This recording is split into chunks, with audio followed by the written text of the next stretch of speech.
ಹೆಂಡತಿ ಮಕ್ಕಳನ್ನು ಕೊಂದು ನೇಣಿಗೆ ಶರಣಾದ ಗಂಡ. ಪ್ರಿಯ ವೀಕ್ಷಕರೇ, ನಿಮಗೆಲ್ಲ ನಮಸ್ಕಾರ. ಪಬ್ಲಿಕ್ ಫೈನ ವಿಶೇಷ ವಿಚಾರವಾಗಿ ಇವತ್ತು ನಾನು ನಿಮ್ಮೊಂದಿಗೆ ಒಂದು ಇಂಪಾರ್ಟೆಂಟ್ ಘಟನೆಯನ್ನ ತೆಗೆದುಕೊಂಡು ಬಂದಿದ್ದೀನಿ. ಇದು ಮನುಜ ಕುಲವೇ ತಲ್ಲಣವಾಗುವಂತ ಘಟನೆ. ಇನ್ನು ಜಗತ್ತನ್ನೇ ನೋಡದ ಕಂದಮ್ಮಗಳು ಜಗತ್ತನ್ನ ಬಿಟ್ಟು ಹೋದ ದುರ್ಘಟನೆ. ಇಲ್ಲಿ ಗಂಡ ಹೆಂಡತಿಯ ಜಗಳ ಜೀವನಕ್ಕೆ ಅಂತ್ಯವಾಯ್ತ. ಹಾಗಾದ್ರೆ ಯಾವುದು ಸರಿ, ಯಾವುದು ತಪ್ಪು? ಭಗವಂತನ ಹೌದು ಸ್ನೇಹಿತರೆ, ಮೈಸೂರಿನಲ್ಲಿ ನಡೆದಂತಹ ಒಂದು ಘಟನೆ ಮನುಜ ಕುಲವೇ ಒಂದು ತಲ್ಲಣವಾಗುವಂತಹ ನಿದರ್ಶನವಾದಂತಹ ಘಟನೆಯಾಗಿದೆ. ಹೆಂಡತಿ ಮಕ್ಕಳನ್ನು ಕೊಂದು ನೇಣಿಗೆ ಶರಣಾದ ಗಂಡ. ಮೈಸೂರಿನ ಜಿಲ್ಲೆ ಹುಣಸೂರಿನ ನ್ಯೂ ಮಾರುತಿ ಬಡಾವಣೆಯ 49 ವರ್ಷದ ಹರೀಶ್ ಎನ್ನುವಂತಹ ಜವಾಬ್ದಾರಿಯುತವಾದಂತಹ ಗಂಡು ತನ್ನ ಹೆಂಡತಿ ಮಕ್ಕಳನ್ನ ಪ್ಲಾಸ್ಟರ್ನಿಂದ ಉಸಿರುಗಟ್ಟಿ ಸಾಯಿಸಿ ತದನಂತರ ತಾನು ಕೂಡ ನೇಣಿಗೆ ಶರಣಾದ ಕೆಟ್ಟ ಘಟನೆಯೊಂದು ಮೈಸೂರಿನ ಹುಣಸೂರಿನಲ್ಲಿ ನಡೆದೇ ಹೋಗಿದೆ.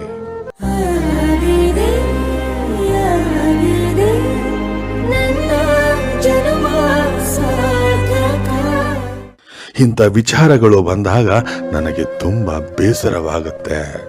ಯಾಕಂದ್ರೆ ನಾವು ಹಲವಾರು ತಜ್ಞರ, ವಿದ್ವಾಂಸರ, ಜಾನಪದರ ಸಾಹಿತ್ಯವನ್ನ ಓದ್ತಾ ಬೆಳೆದವರಲ್ವಾ. ಯಾಕೆ ಈ ಜೀವನದಲ್ಲಿ ಅಷ್ಟು ಬೇಗನೆ ಸಾವನ್ನ ಒಪ್ಕೊಂಡು ಬಿಡ್ತೀವಿ, ಸಾವನ್ನ ಮನೆಗೆ ಕರೆದು ಬಿಡ್ತೀವಿ? ರವಿ ಬೆಳಗೆಯವರವರು ಜೀವನವನ್ನ ಏನಂತ ಕರೆದಿದ್ದಾರೆ ಗೊತ್ತಾ ನಿಮ್ಗೆ? ಜೀವನವನ್ನ ಅವರು ಸವಾಲಂದೇ ಕರೆದಿದ್ದಾರೆ. ಒಂದು ಸಂದರ್ಭದಲ್ಲಿ ಸ್ವಾಮಿ ವಿವೇಕಾನಂದವರಿಗೆ ಒಬ್ಬ ಮಹಾರಾಜ ಪ್ರಶ್ನೆ ಮಾಡ್ತಾನೆ, ಜೀವನ ಅಂದ್ರೆ ಏನು ಅಂತ. ನೋಡಿ ಎಷ್ಟು ಚಂದ ಉತ್ತರ ಕೊಡ್ತಾರೆ. ಜೀವನ ಬೇರೆ ಅಲ್ಲ, ಬದುಕು ಬೇರೆ ಅಲ್ಲ. ಬದುಕೆಂದರೇನು ಅಂತ ಮಹಾರಾಜರಿಗೆ, ಸ್ವಾಮಿ ವಿವೇಕಾನಂದವರಿಗೆ ಒಬ್ಬ ಮಹಾರಾಜರು ಕೇಳಿದಾಗ ಎಷ್ಟು ಚಂದವಾಗಿ ಉತ್ತರವನ್ನ ನೀಡ್ತಾರೆ ಅಂದ್ರೆ, ಸುತ್ತಲಿನ ಪರಿಸ್ಥಿತಿ ನಿನ್ನನ್ನು ತುಳಿಯಬೇಕು ಎಂದು ಕಾತುರದಿಂದ ಕಾಯುತ್ತಿರುವಾಗ ಅದನ್ನೆಲ್ಲವನ್ನು ಎದುರಿಸಿ ನೀನು ನಿಂತು ಕಟ್ಟಿ ಬದುಕ್ತಿಯಲ್ಲ, ಅದೇ ನಿಜವಾದ ಬದುಕು ಅಂತ ತೋರಿಸ್ತಾರೆ, ಹೇಳ್ತಾರೆ. ಎಂತಹ ಒಂದು ದೊಡ್ಡದಾದಂತಹ ಮಾತಲ್ವಾ ಸ್ನೇಹಿತರೆ? ಯಾಕೆ ಈ ವಿಚಾರವನ್ನ ಇವತ್ತು ನಿಮ್ಮೆದುರಿಗೆ ತರ್ತಾ ಇದ್ದೇನೆ ಅಂದ್ರೆ, ನಮ್ಮ ಒಂದು ಆಧುನಿಕ ಯುಗದ ಭರಾಟೆಯಲ್ಲಿ ನಾವು ಯಾವುದನ್ನು ಆಲಿಸಲು ಸಂದರ್ಭಗಳು ಆಗ್ತಾ ಇಲ್ವಾ? ಇದಕ್ಕೆ ಕಾರಣವಾಗಿ ಬಹುಬೇಗನೆ ನಾವು ಜೀವನಕ್ಕೆ ಸೋತ್ ಬಿಡ್ತೇವಾ? ಇಲ್ಲಿ ಆದಂತ ಘಟನೆ ಕೂಡ ಅದೇ ಸ್ನೇಹಿತರೆ. ಪತ್ನಿ ನಿಶ್ಚಿತ 36 ವರ್ಷ, ಮಕ್ಕಳಾದ ರಕ್ಷಾ 6 ವರ್ಷ, ನಿಕ್ಷಾ ಕೇವಲ 13 ವರ್ಷ. ಮೊದಲು ಮಕ್ಕಳನ್ನ ಕೊಲೆ ಮಾಡ್ತಾನೆ. ತದನಂತರ ಹರೀಶ್ 49 ವರ್ಷದ ಹರೀಶ್ ತಾನು ಕೂಡ ಮೊದಲನೇ ಮಹಡಿಗೆ ಹೋಗಿ ಡೆತ್ ನೋಟ್ ಅನ್ನ ಬರೆದಿಟ್ಟು ಸುಸೈಡ್ ಮಾಡ್ಕೊತಾನೆ. ಅಂದ್ರೆ ನೇಣು ಹಾಕೊಂಡ್ಬಿಟ್ಟು ಸಾವಿಗೆ ಶರಣಾಗ್ತಾನೆ.